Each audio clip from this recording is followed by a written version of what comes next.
The Tagbanwa people, also known as Tagbanwa, are one of the oldest ethnic groups in the Philippines. They are primarily inhabit in the Palawan. They are known for their rich history and cultural heritage. The Tagbanwa are believed to have descended from the Tabon men, making them one of the original inhabitants of the Philippines. They have a long history of resistance against foreign invaders from Spanish colonial period to American era. They are known for their close relationship with nature, which is reflected in their beliefs and practices. In terms of livelihood, the Tagbanwa are primarily fishermen, farmers, and gardeners.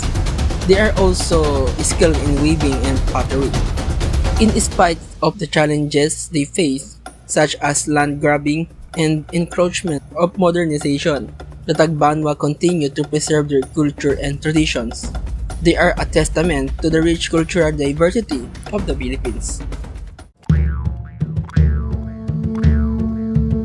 The Tagbanwa speak a different language depending on their location. The Tagbanwa in the northern part of Palawan speak the Calamian Tagbanwa language. Calamian Tagbanwa is a member of the Calamian branch of the Philippine language family. It is spoken in the Calamian and Linapakan Islands. There are two dialects of Calamian Tagbanwa, Karamiananan and Coron Tagbanwa. The Tagbanwa use a writing script with the same name, Tagbanwa script. Here's an example of a text written in the Tagbanwa script, the Lord's Prayer.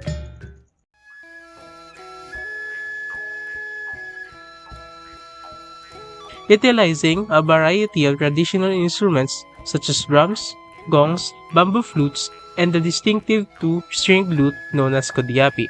The rhythmic beats of drums and the resonating tones of gongs accompany important events, while melodic tunes played on bamboo flutes and string instruments contribute to the rich oral tradition, often conveying stories, myths, and cultural narratives.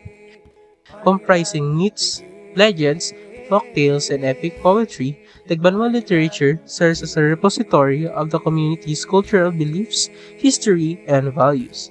These narratives, transmitted orally, explain the origins of natural phenomena, landmarks, and the creation of the world. In addition to traditional forms, contemporary Tagbanwa writers may express their cultural identity through written literature, contributing to the preservation of their heritage. The storytelling tradition in the Tagbanwa literature not only imparts moral lessons, but also fosters a strong sense of cultural identity and the connection among Tagbanwa people.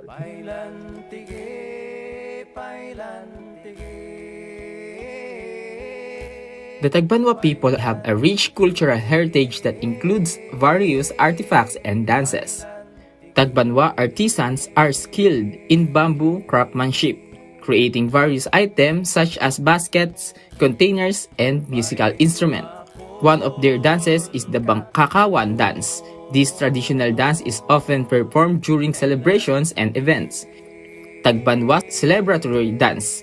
During festivals and special occasions, Tagbanwa communities often perform celebratory dances that incorporate traditional instruments, colorful costumes, and symbolic movements.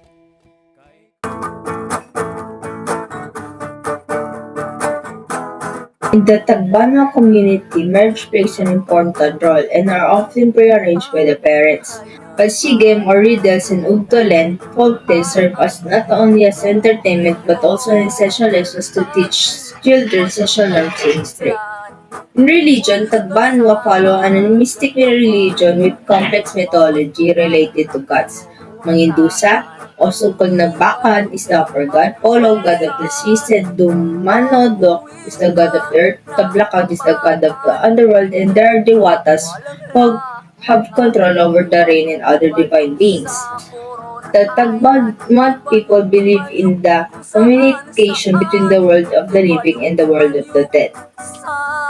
Ang mga taga-Banwa ay isa sa pinakamatandang pangkat etniko sa Pilipinas at higit sa lahat ay matatagpuan sa gitna at hilagang Palawan.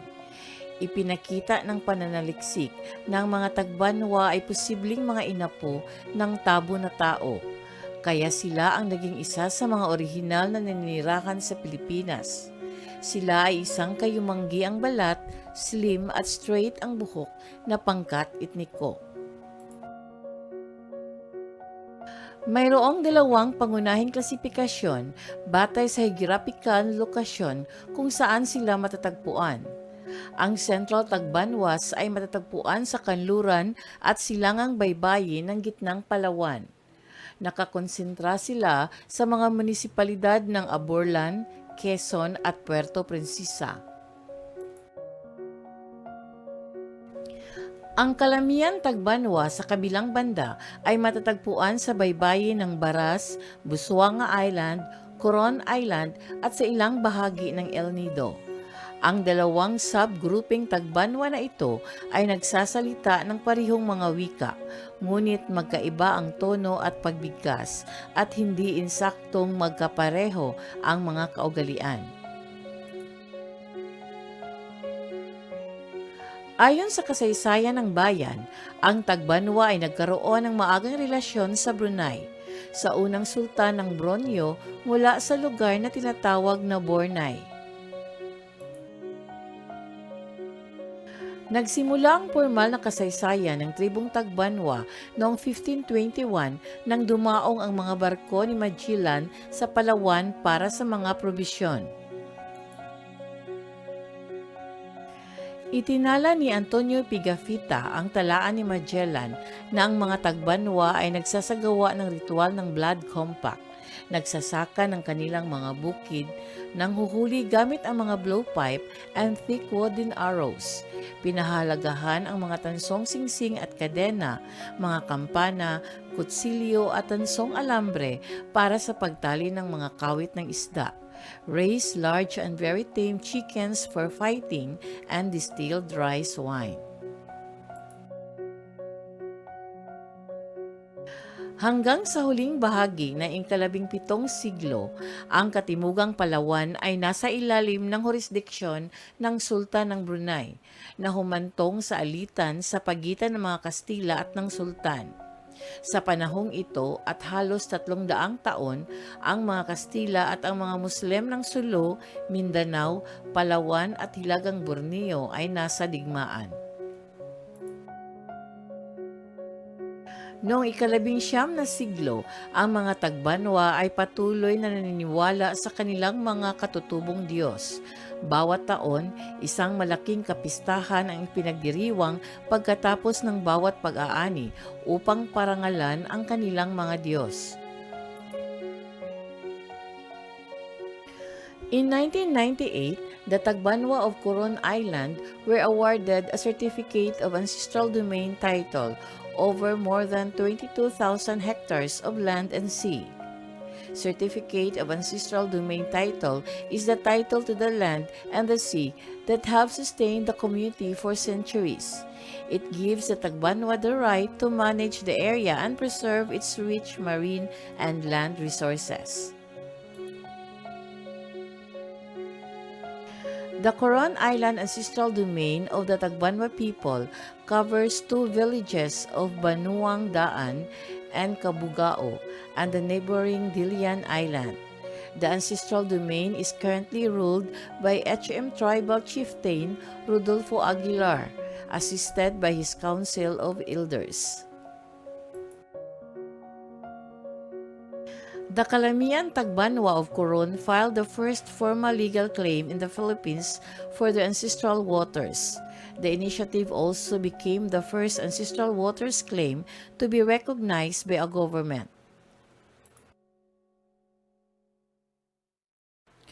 In March 2010, Top Gun was previously driven away from Kalawit Island, where issued a certificate of ancestral domain title, covering over 55,000 hectares in recognition of the community's ancestral land and waters. The title covers the entire island and includes 50,000 hectares of ancestral waters surrounding the island. Nang magwakas ang rehimeng Espanyol at sakupin ng mga Amerikano ang Pilipinas, may mga pagbabagong dumating sa isla ng Palawan at sa Tagbanwa. In 1904, Iwahig became the site of a penal colony, displacing Tagbanwa as it expanded.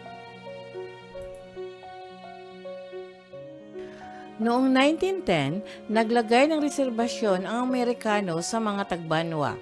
In the following years, internal immigration from the islands of Visayas and from Luzon, the predominance of the Christian religion, and the absorption of the island into the economic and political mainstream marginalized the people of Tagbanwa. Ang pangunahing unit ng lipunan ng mga Tagbanwas ay ang kanilang pamilyang nuklear na binubuo ng mag-asawa at kanilang mga anak. Sila ay monogamous. Nakatira sila sa mga bahay na gawa sa kawayan at kahoy para sa isang matibay na frame, dahon ng anahaw para sa bubong at dingding, at mga bamboo slats para sa sahig. Nakatira ang Tagbanwa sa mga compact village na may 45 hanggang 500 na individual. Families can be free men or nobles, who among the southern tribes are known as usba. They cultivate rice in Sweden or kaingin field that is intercropped with the sweet potato, corn, and cassava. Those in the coastal areas indulge in fishing and exchange it with agricultural products for consumption. They also gather forest products such as gum, rattan, and honey for cash. The highest potential source of income for the Tagbanwa are the handicrafts, particularly woodworking, mat making, and basketry, the raw materials for which are readily available to them.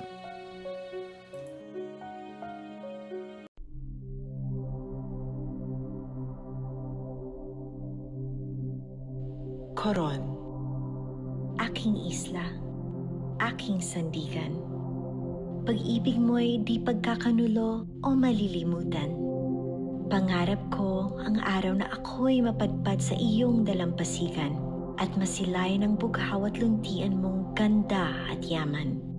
Ito ang lupa ng aking mga ninuno, ang Tagbanwa, na unang nanirahan sa perlas ng silangan. Samahan niyo ako sa aking paglalakbay tungo sa puso ng aking pamayanan.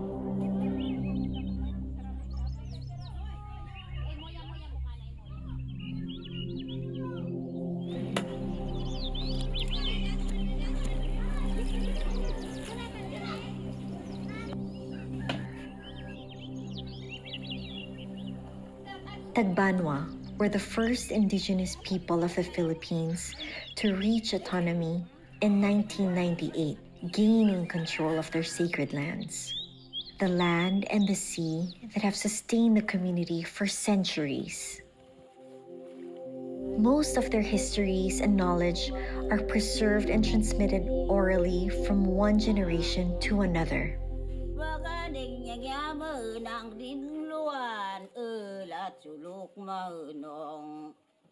This oral lore is through speech or song, prose or verses. They spend their lives on the water, waking every morning to some of the most beautiful surroundings on earth.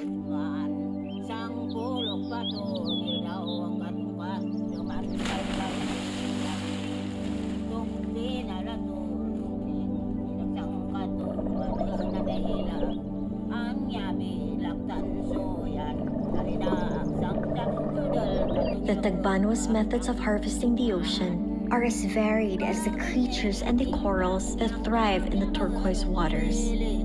wananen andai lakta ng suyan ay raksang katuwanan yang yaman ang tinluan dailan maganing tataman yang balat yaman titili yang tuhan yaman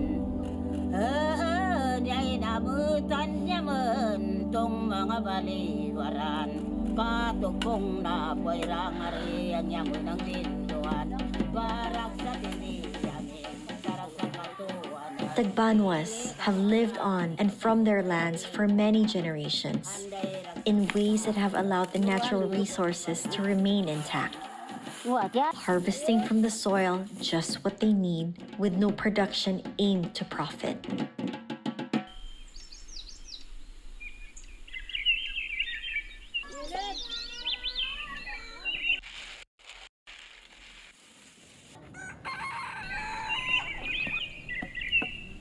Pagnunod na ang kuyo, sa borda na. Makimo. Neighbors always tell when coffee is being roasted because the scent travels throughout the air.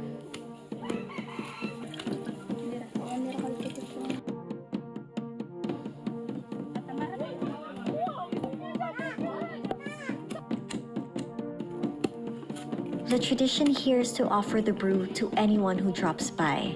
As the saying goes, ang nakakaamoy, makakainom. And then gathering to enjoy music and dancing together.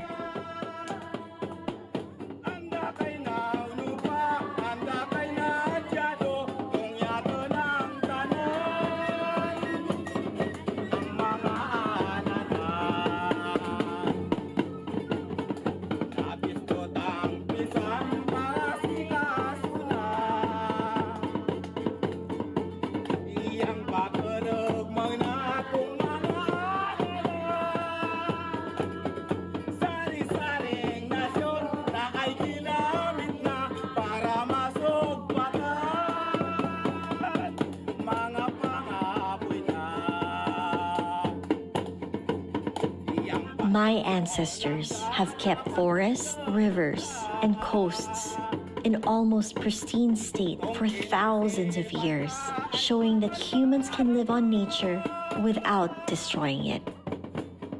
It's our responsibility to appreciate and preserve the invaluable wealth of their traditions and ways of life, as they are the perfect guidance for our subsistence on the planet.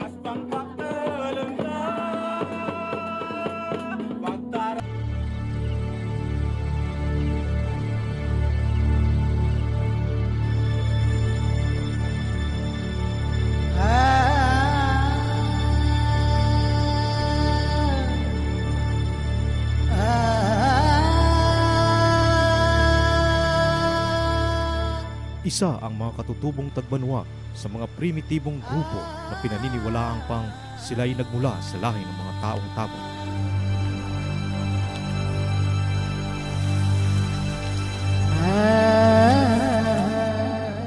Ang mga katutubong Tagbanwa ay mga semi-nomadic o palipat-lipat ng tirahan sa gubat upang umanap ng pagkain para sa kanilang mga pamilya.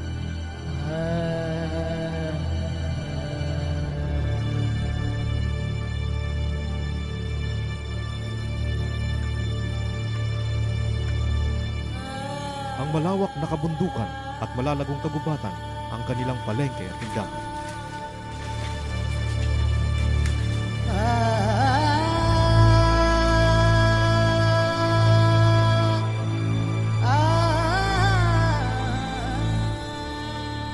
Liwanag ng araw at lampara, ang ilaw sa madilim na kapaligiran.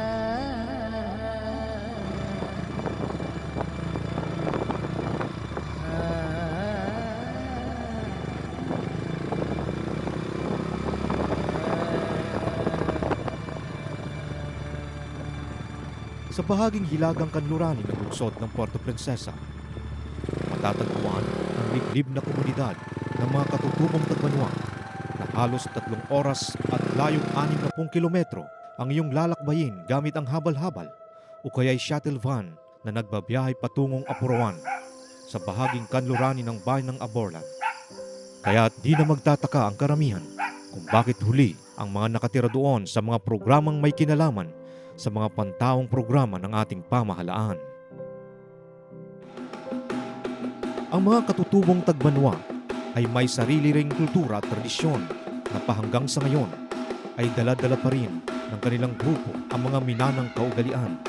Ngunit tila ba'y naglaho na rin ang kanilang minanang kultura at umayo na rin ang kanilang grupo sa makabagong teknolohiya ng mundo. Kung ating iisipin, dahan-dahan nang namamatay ang kanilang kultura at tila ba'y napag-iwanan na ng bagong sibilisasyon. Ayon kay Dr. Jun Cairon, 2 grupo ng mga katutubong Tagbanwa ang naninirahan sa lalawigan ng Palawan, ngunit sila'y magkaiba sa mga kaugalian na kanilang minana. Tayong 2 grupo ng Tagbanwa dito sa Palawan. Yung una, dito sa mainland, na makikita natin sa West Coast area natin.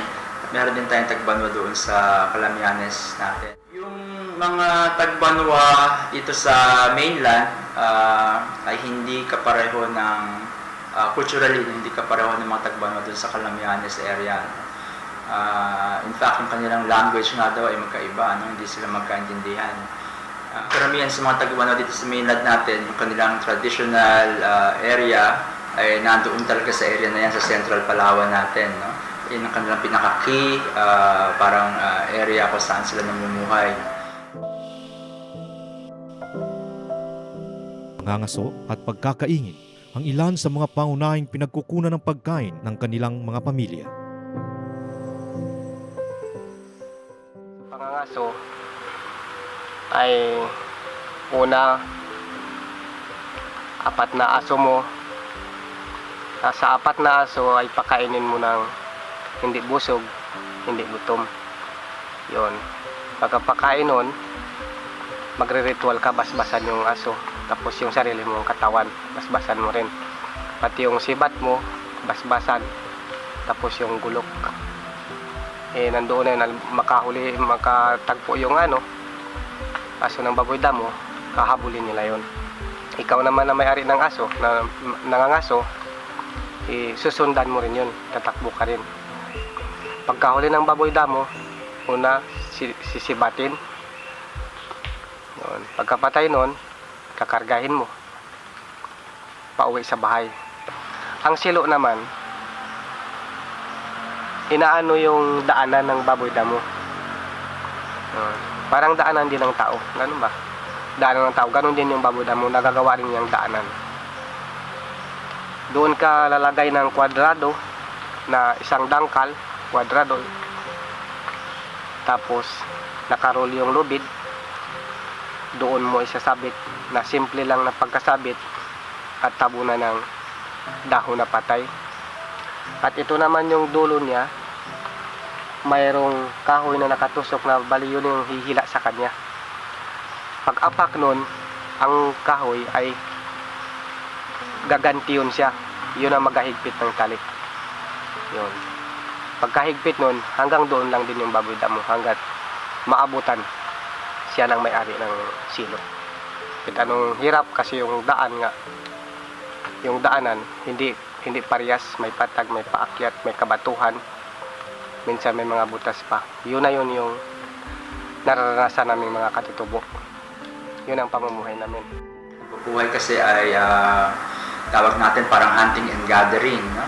Saan sila ay palipat-lipat ng lugar, saan matatagpuan yung kanilang pagkain, subsistence strategy o yung kanilang kinabubuhay.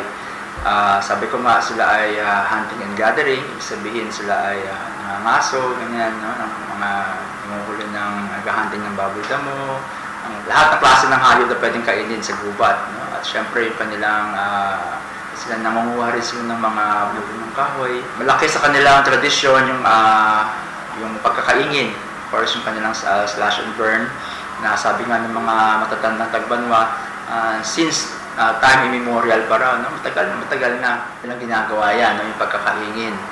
Palipat-lipat lang sila ng lugar kung saan sila nagkakaingin.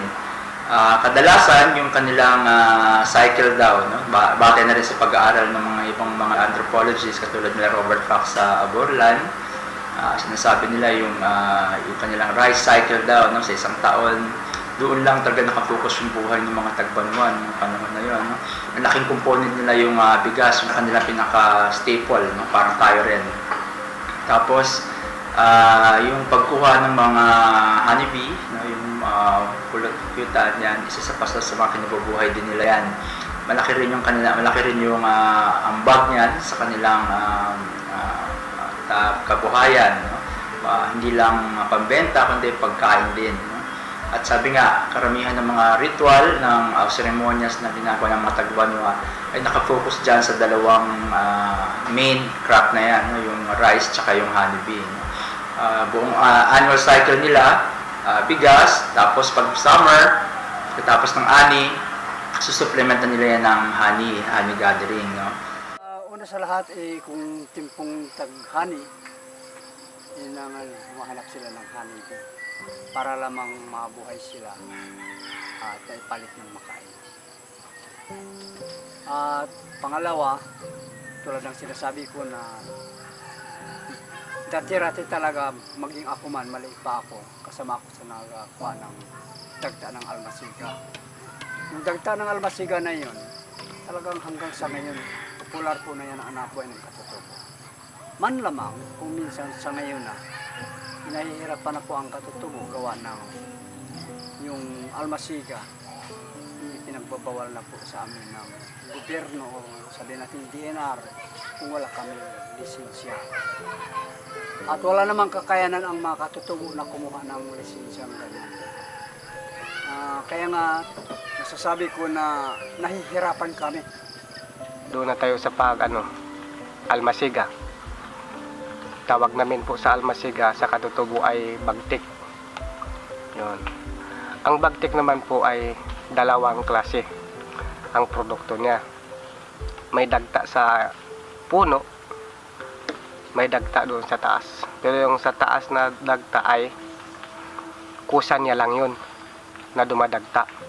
Yung dito sa baba ay inaanuan ng balat, tinatapisan ng gulok para magkaroon siya ng dagta.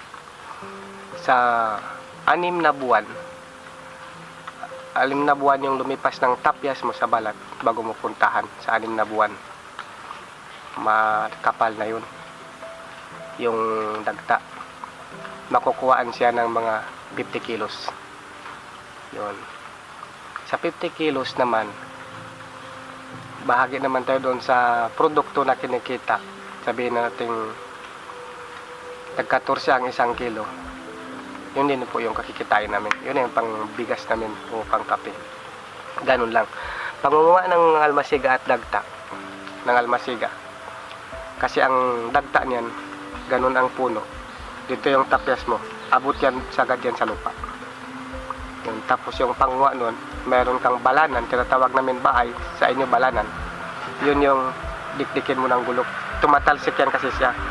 Habang tumatalsik, sumisiyot yan dyan sa balanan. Yan. Kapag marami ng laman yung balanan, isasalin mo doon sa sako na nakalagay doon sa rarong. Yun na parang pakbag na balanan na malaki. Yun. Kargahin mo naman yan pauwi. Kung anong layo, sabihin natin ng mga 3 bundok, 4. Yun ang layo. Pagod. Maranasan mo pang madapa ka. Kung ganito tagbagyo, maranasan mo pang maglangoy ka sa mga ilog. Ganun ang hirap. Ahas na malalaki o maliliit, yun na yung kalaban mo sa paglalakad mo sa almasiga.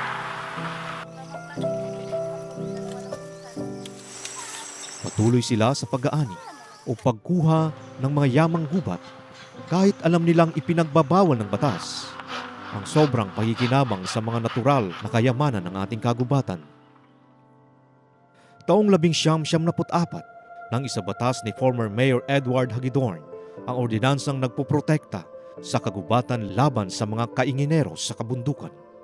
Ang ordinansang Zero Kaingin System, kung saan ipinagbabawal ng city government ang pagkakaingin sa buong lupaing nasasakupan ng lungsod ng Puerto Princesa Agad namang umalma ang katutubong tribo na naninirahan sa lupaing nasasakupan ng lungsod. At umalma rin ang grupo ng Survey International at sumulat sa pamunuan ng City Hall.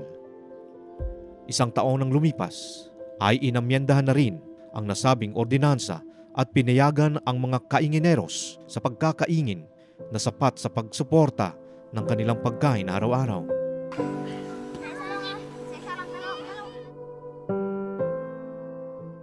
Sa kasalukuyan, may mga batas na nagsasaklaw sa anumang paraan ng pakikinabang sa kagubatan o lupaing ninunong pagmamay-ari ng mga katutubo.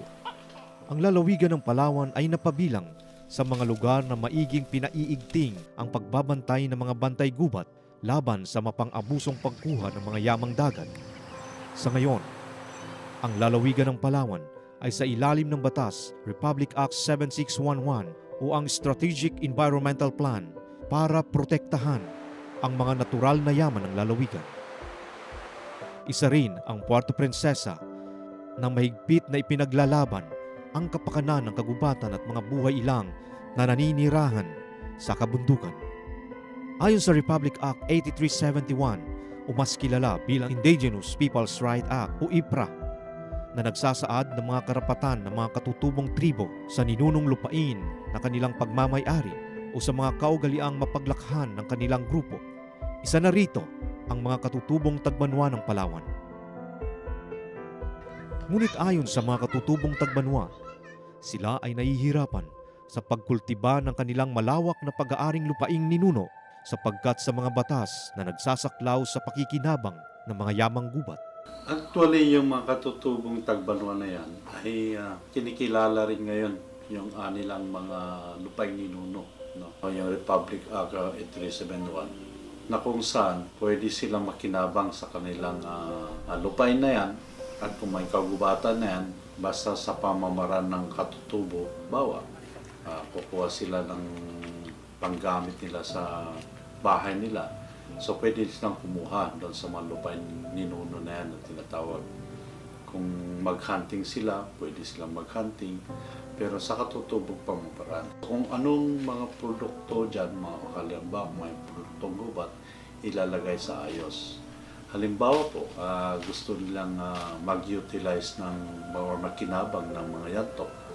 So yung pagkikinabang ng yantok ay ilalagay sa kanilang plano.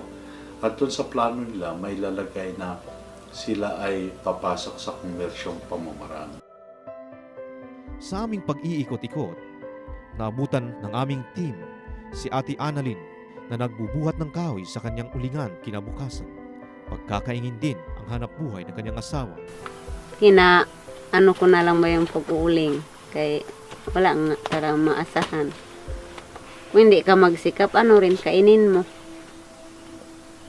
Mga anak ko nga, hindi nga rin kaya kong paaralin kay hindi ko nga kayang tustusan kay yan ang hirap ng buhay.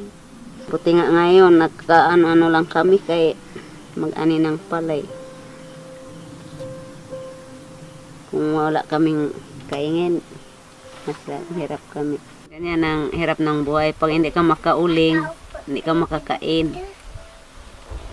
Kaya ganyan ang hirap ng buhay ng Tagbanwa. Pag hindi magsikap yung lalaki, wala kang kainin. Lalo na maraming anak.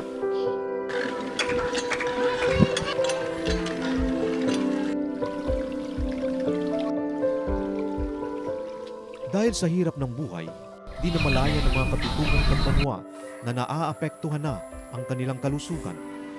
Kaya karamihan sa mga batang nakatira doon, malnutrisyon at diarrhea ang kalimitang karamdaman. Kulang sa pagkain at tamang nutrisyon, kaya't karamihan ay mababa ang kanilang mga timbang. Sa mga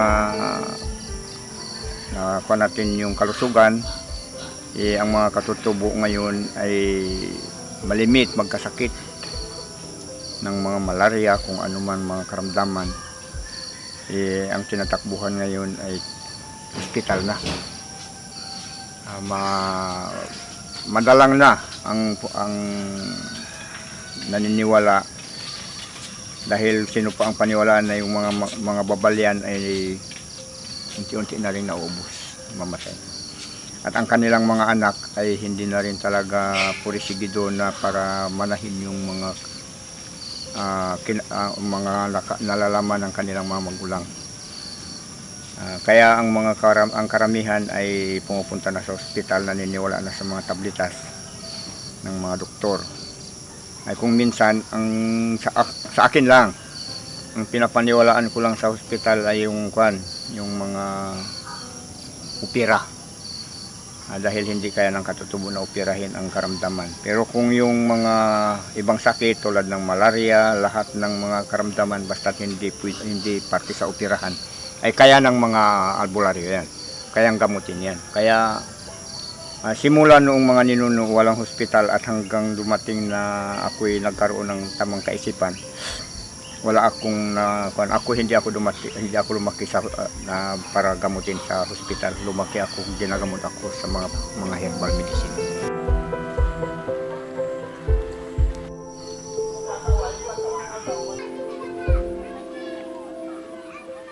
Usually naman kung ano yung mga illness o mga sakit na nakukuha natin tayo, parehas natin mga nandito sa urban o syudad o nasa poblasyon, most of the time, yun din naman ang nagiging problema doon sa ating mga kapatid na katutubo.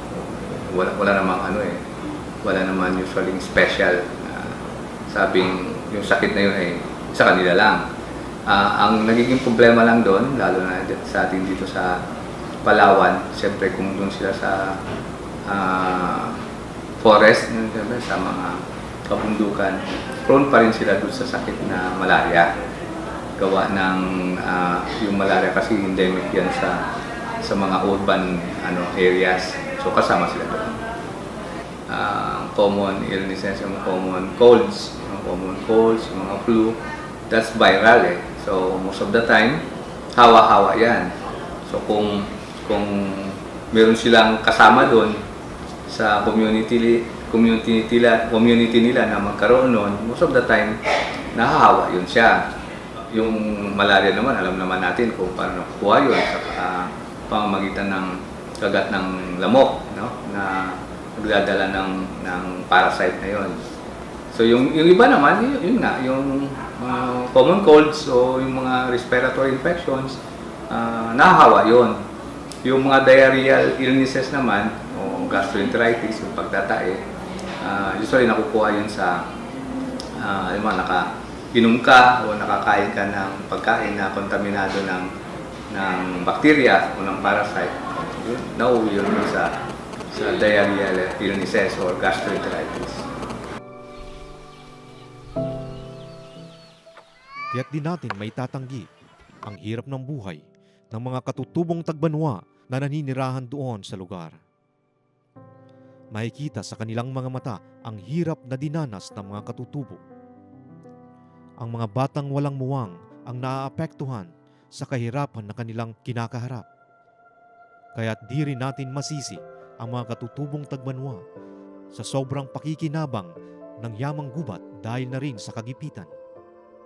Umaasa lamang ang mga katutubo sa biyayang handog ng gubat na alay sa kanila ng lumikha.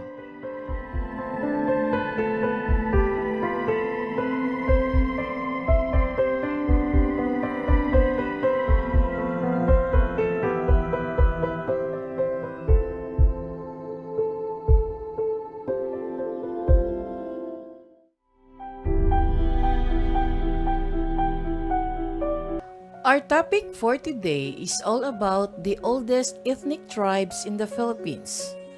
Ito ay ang mga Tagbanwa tribe na kilala din bilang Guardians of Coron.